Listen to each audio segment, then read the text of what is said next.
So my name is Vanessa. I have lost a total of 115 pounds and I've kept it off for about 5 years.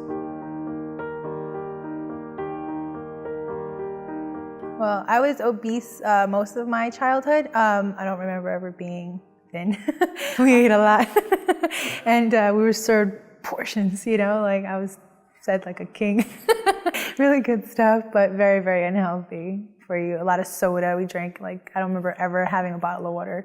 Growing up, it was all sodas or, juices high in, sugar. I was bullied, severely bullied in school. I was bullied home, even by my own mom. When we'd go clothes shopping, things were said that, oh my gosh, you're fitting into my stuff now, this is crazy, because my mom was pretty heavy most of my life as well. She was a 20 plus size woman, and I was beginning to fit into her clothes, and I think that was her realization, that I was really overweight and that there was something wrong with it, but still there was no healthy eating dynamic in the house. It was, this is the way we eat. I remember getting up to go use the bathroom because there were comments being made about the way I was eating or what I was eating. And I went to the bathroom and I really looked at myself in the mirror, and I just remember just being really sad and just, feeling disgusting, feeling really ugly. And I could not look at myself in the mirror. I just completely broke down, screaming, crying. It was like I saw myself for the first time. What everybody else was seeing, I saw for the first time. So people would say things and it really didn't affect the way I looked at myself. It was kind of like, oh, these kids are, have something to say. It wasn't until that moment when I really looked at myself in the mirror, it was like I took on all of that. It became a part of who I was. And from that moment on, I believed it. And I was everything that they were saying. I just saw somebody that was very, very overweight. I had a double chin and, I just heavy. I just saw fat. That's all I remember thinking was, you're disgusting, you're fat, and you're not pretty. So it was just this really uncomfortable feeling. And I just remember after that, I didn't want to take pictures. I didn't want to look at myself in the mirror when I got ready in the morning. I just didn't want to, summer was the worst for me. I wanted to be winter. I wanted to wear my baggy clothes and my sweatpants and my jackets and just hide. Even being in the house for my brothers and sisters to say things about me, I just felt like nobody really loved me. I didn't feel really important. I didn't feel like I belonged at all. I just remember feeling like I don't want to live another day in this body. I don't want to wake up like this again. I don't want to feel like this again. I just got to a point where I didn't want to feel it anymore. I didn't want to see myself like that. I didn't want to be told I was fat anymore. And it got to a point where I was like, well, how can I get rid of these feelings? If I'm going to wake up every day and it's going to be like this, how can I eliminate that? How can I get rid of that? And that's where the idea of, killing myself came into place, because I felt that if I did that, then, I wouldn't have to listen to anybody tell me I'm fat anymore. I wouldn't have to look myself in the mirror, and I wouldn't have to feel the things I was feeling anymore.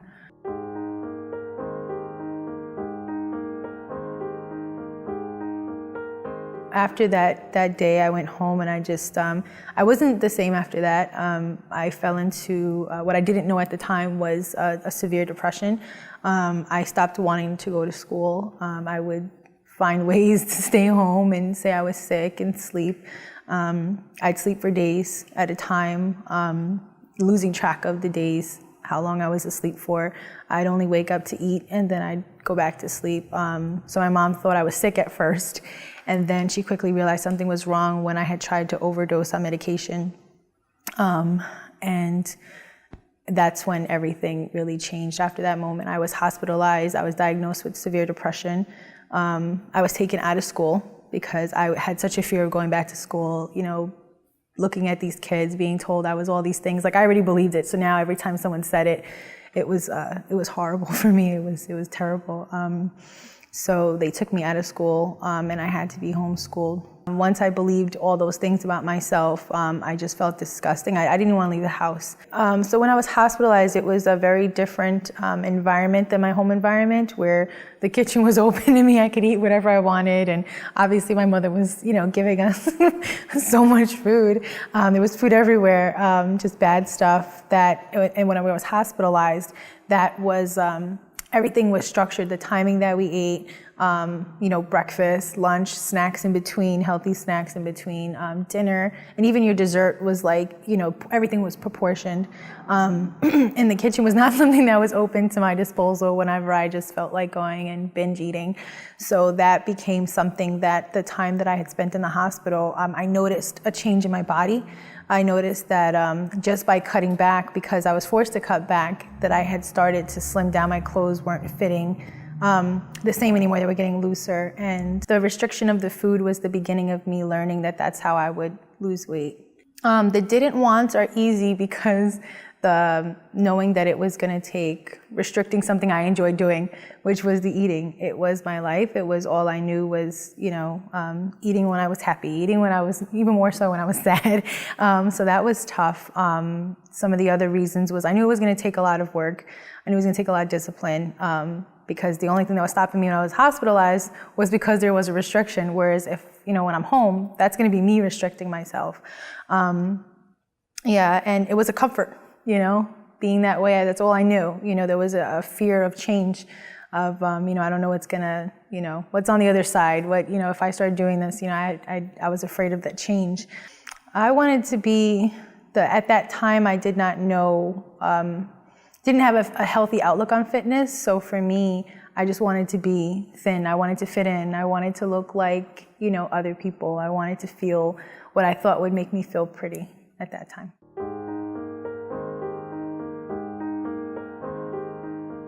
I did see change, like I said, like just starting to lose the weight, the clothes fitting a little differently. The doubts were, is my body gonna look the way that I've always dreamt it was gonna look, like the girls on the cover of a magazine, things like that.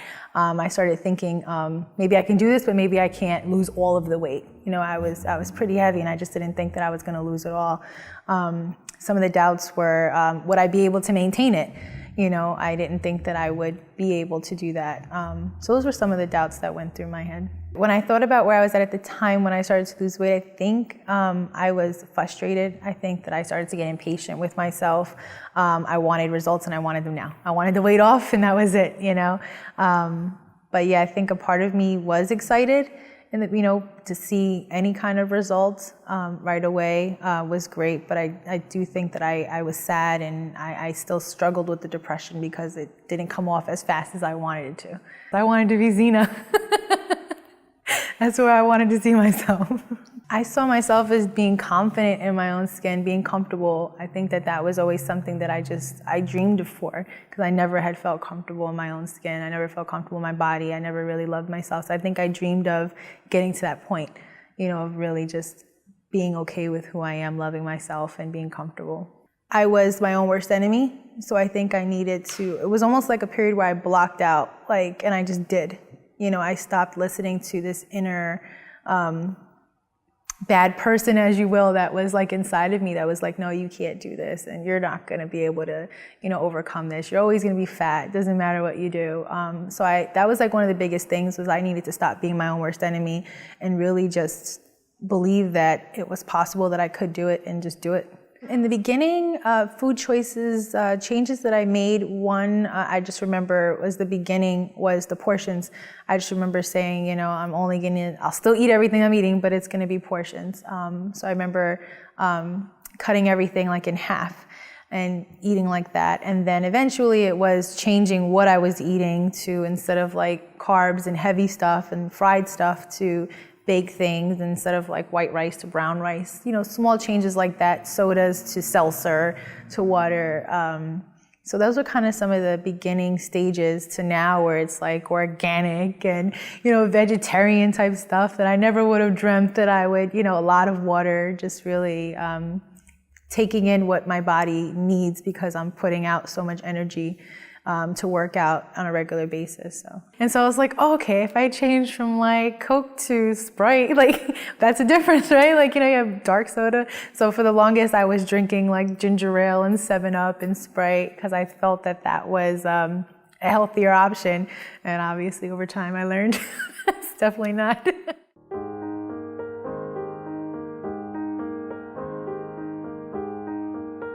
when I started this fitness, and I knew that I was gonna start walking and I was gonna just go ahead with this, and I didn't actually set up any goals. I didn't say, oh, I'm gonna lose 50 pounds in, X amount of months. Like I just I think I was afraid to set up something because I was afraid that if I didn't meet that, then it was gonna mess me up. I was kind of gonna just go back, and just binge eat and just be like, oh, see, I couldn't make it. I couldn't do it. So for me personally, I could not set any goals. This whole time, these last 5 years, I just did it. I just said, I'm just gonna work out. I'm gonna be healthy. I'm gonna eat the best way that I can. And I'm just gonna go for it. And wherever that takes me, it takes me. And that's gonna be, I'm gonna be content with that. I'm gonna be happy with that because I didn't wanna set up a goal, not meet it. And knowing myself that I would just give up. I didn't want to give up. Oh, it's very important to know yourself. Like I said, I needed to know myself well enough to know that I couldn't make a goal for myself.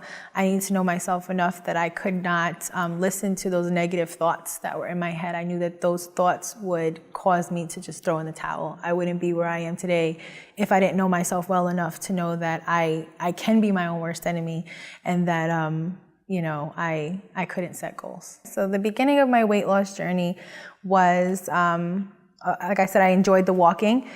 So then it went into hiking. And I started hiking a lot, like I said, packing trail mix and water bottles and just going and, getting lost out there and just, I'd be gone for like hours.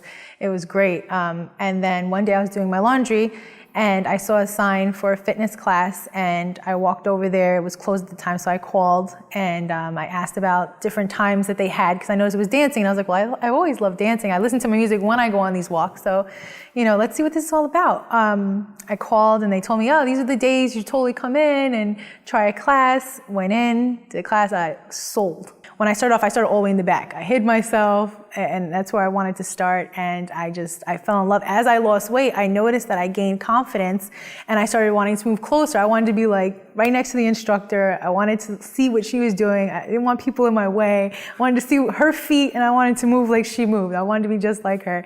And I was just like, I just got lost in the class, and I just enjoyed it. That 1 hour, it's like I was in a whole nother world. It was great. I got lost in the music, and I just felt like a whole nother person. And she had asked me, when she asked me to become an instructor, and she was like, I watched you move from the back of the class to the front of the class. She was like, this is amazing. Like, you're really good at this. She was like, you should totally become an instructor.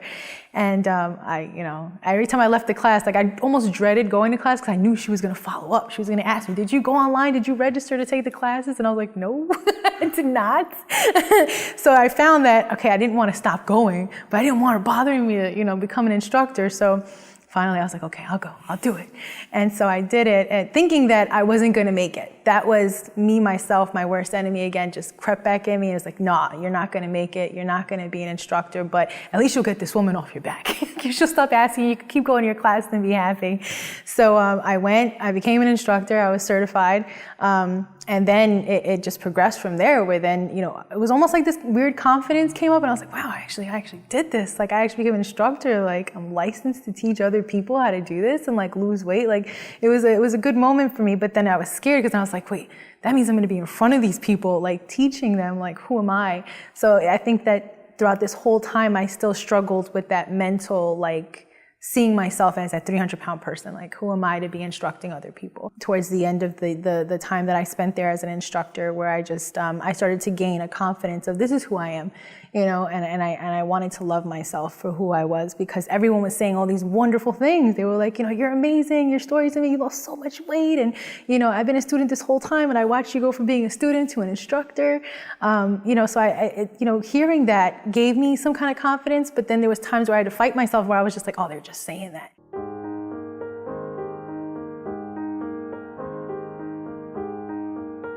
So with losing all the weight, I had, I guess, originally dreamt, my vision was that I was going to be like one of these girls on the cover of the magazine. I was going to be as thin as possible, and that was my idea of fitness. And when I had actually lost 115 pounds, I realized I still didn't look. That was like one of the scariest moments of my life. I was like, oh my gosh, I've worked so hard, and like this was like my goal. This was like the destination I wanted to get to, and I still don't look like that, And I just remember just crying. I went through a period where I kind of like went back into a depression because I just felt like I've worked so hard and now I didn't look the way I thought I was gonna look, I guess. I think that that's something that fast forwarding to like where I'm at now, again, I'm okay with that now. Like I'm happy that, with who I am and I can love myself and not compare myself to, one of these women on the cover of a magazine. Like, I'm content and I'm confident in who I am now.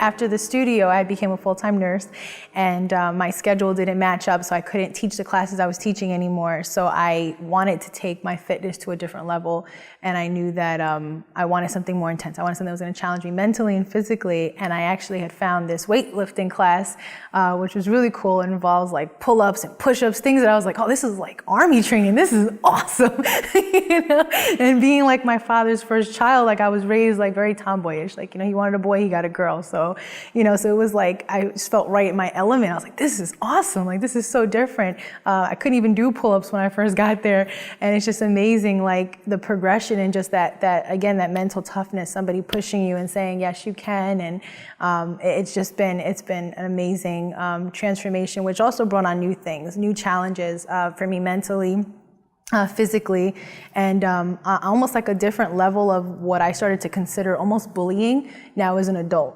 Again, my mother, she had comments to say about it. Even my boyfriend had things to say about it, like, oh, wait a minute, you're going to start lifting weights and you're going to start like, whoa, there was some other people that had things to say, like, oh, that's a little intimidating to see a woman, lifting weights and being strong. So it really, I had moments where I was like, should I start dancing again? Like, is this like the wrong route to go? Like, I know my body's going to change, but, this is something that like I noticed that I had a passion for it. I really wanted to try and do it. So I had to really overcome that and be okay with the physical changes that started happening in my body, the bulking up, the muscles that I started, to see not fitting in my jeans. So it's like I went through this whole, like almost like I felt like I went back to the beginning, but in a different stage in my life. Like, I went from thinking that fitness and being thin and being healthy was being as small as I could be. Watching, my jean size go smaller, smaller, smaller was like perfect. My top's fitting loose and having to, go shopping to get something smaller. To now, I'm lifting weights and bulking up. And now it's like, when I'd go shopping, I was, for the opposite, I was going and getting bigger clothes, or just wearing things that were stretching because I was like, I can't see, the numbers. It was almost very like traumatic for me to see myself go back up in a weight, but instead of it being like an unhealthy weight, it became a muscle weight that was, the bulking that was the cause of, this. But I grew to love it. I'm surrounded by women who are lifting weights too, and it was just like this empowerment of like, yeah, I'm gonna be my own kind of beautiful, and I'm gonna love myself, and I'm gonna love the changes because, this is what I want. I want to be comfortable in my own skin, and I finally found it. I finally feel that way, and it was that was like one of my biggest things, is that even after all these years of working out, losing all that weight, now that I've actually put on muscle weight, and we're talking like 5 years later, I actually can now look in the mirror and say, like, I love who I am, I love what I see, and I love myself. I had to stop getting on the scale. Once I started gaining muscle, I knew that my body was going to change, my weight was going to change. So I stopped getting on the scale, and I started just paying more attention to the way I felt, the way my clothes fit, and just the toning aspect of it. There was areas that I was very unhappy with still after I had lost 115 pounds that I noticed I felt really good about after I put on muscle. I was like, wow, this, my arms don't, wave when I say goodbye, and my thighs don't burn when I wear skirts. This is awesome. So it was things like that I started to focus on. So I stopped getting on the scale because I didn't want to focus on the weight aspect of it when I was putting on muscle.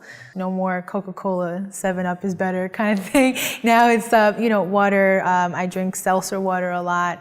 That's something that I love to drink.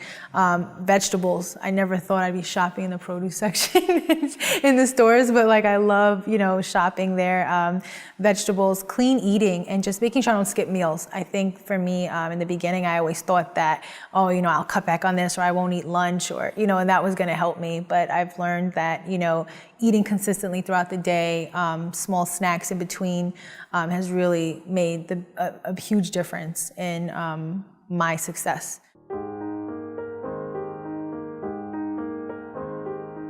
So there were a lot of relapses from the beginning to where I'm at now. Relapses with thinking that because I had lost a significant amount of weight that I could, okay, I'm good now, And so I stopped being as careful with what I was eating, or I would what I would take a break from working out. Like I wouldn't work out as often, and it just I noticed a shift. Because I stopped working out as often, but I was still eating the way I was eating, I started putting on weight.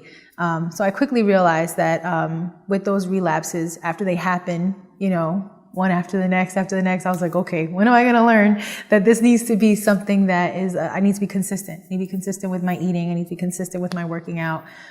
So those were some of the, with those relapses, some of those things that I learned was just consistency, that it's not just to get, to hit a certain weight, but also to maintain, that I would still need to do those things even to maintain my weight. My mom, she was pretty heavy. She recently had, just a few months ago, had gastric sleeve surgery. So she had something, done there with that. And she walks now almost every day. And she tells me, she looks at me, she cries, she apologizes for the bullying that she took, place in, which is always really hard when we have those conversations, but she apologizes and she just says how proud she is of me. It motivates my brother, we wrestle. And he's like, you're so strong. You should be so strong for a girl. It just makes me feel even better. I'm like, yeah. My father's really proud. He's like, my daughter should have been in the Marines. So it's nice to hear positive feedback, after being bullied by, the members of my family, to now hear them say very motivational things, for them to really appreciate where I am, how far I've come, even being told that I'm beautiful. That I always was beautiful. That's something that me and my mother had a big conversation about. And she was like, I'm so sorry. She's like, you always, I look back at your baby picture. She's like, you were beautiful. I shouldn't have, said those things. It was wrong. And my sister is another one. She, is very